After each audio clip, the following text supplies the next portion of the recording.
Jeremias. Ang basag na banga. 11 na kabanata. Sinabi sa akin ng Panginoon, bumili ka ng banga sa magpapalayok. Pagkatapos magsama ka ng mga tagapamahala ng mga tao at tagapamahala ng mga pari, at pumunta kayo sa lambak ng Ben Hinnom, malapit sa pintuan na pinagtatapunan ng mga basag na palayok. At doon mo sabihin ang sinabi ko sa iyo.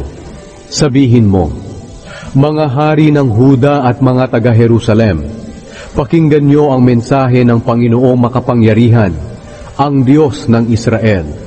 Ito ang sinabi niya, magpapadala ako ng malagim na kapahamakan sa lugar na ito, at ang sino mang makakarinig tungkol dito ay talagang matatakot. Gagawin ko ito dahil itinakwil ako ng mga mamamayan ko, at ginawa nilang handugan ng mga handog na sinusunog para sa mga Diyos-Diyosan ang kapatagang ito.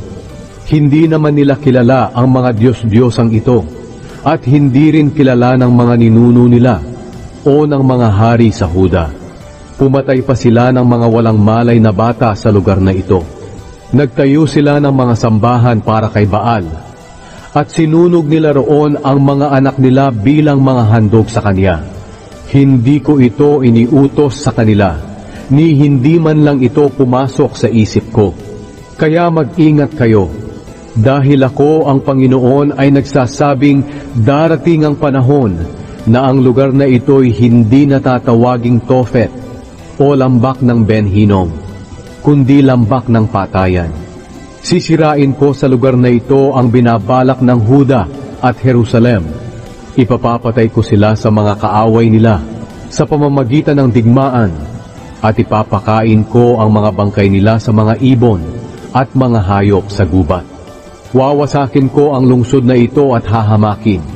Ang mga dumadaan ay mangingilabot at halos hindi makapaniwala dahil sa nangyari rito. Papalibutan ng mga kaaway ang lungsod na ito hanggang sa ang mga mamamayan dito ay maubusan ng pagkain.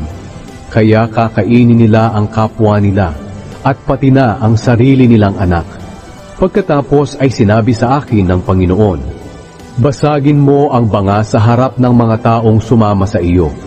Sabihin mo sa kanila na ako ang Panginoong makapangyarihan ay nagsasabing, wawasakin ko ang bansa ng Huda at ang lungsod ng Jerusalem, katulad ng pagbasag ko sa bangang ito na hindi na muling mabubuo.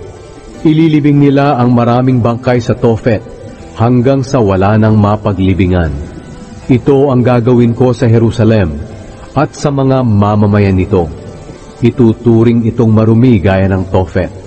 Ang lahat ng bahay sa Jerusalem, pati ang palasyo ng hari ng Huda, ay ituturing na marumi, katulad ng Tophet. Sapagkat sa bubungan ng mga bahay na ito ay nagsunog sila ng mga insenso para sa kanilang Diyos na mga bituin, at nag-alay ng mga handog na inumin para sa mga Diyos. Nang masabi na ni Jeremias ang ipinapasabi ng Panginoon, umalis siya sa Tophet at pumunta sa bulwagan ng templo ng Panginoon at sinabi sa mga tao, makinig kayo, dahil ito ang sinasabi ng Panginoong makapangyarihan, ang Diyos ng Israel.